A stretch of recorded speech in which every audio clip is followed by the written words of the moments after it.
ఈ 20 నెలల పాలన కంటే దరిద్రమైన పాలన ఈ 10 సంవత్సరాలు లేకున్నది. రైతు భరోసా ఇచ్చిరా, ఇయ్యలే.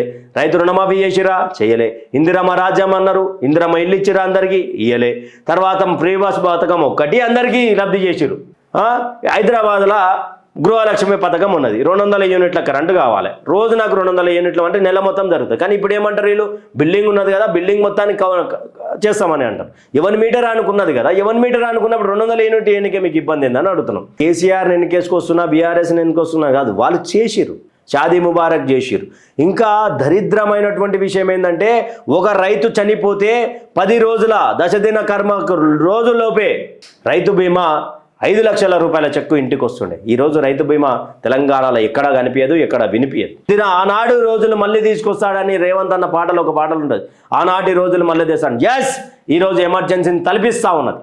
ఈ ప్రభుత్వ పాలన వచ్చిన తర్వాత నా హిందూ దేవీ దేవతల మీద గుళ్ళ మీద దాడులు జరిగినాయి.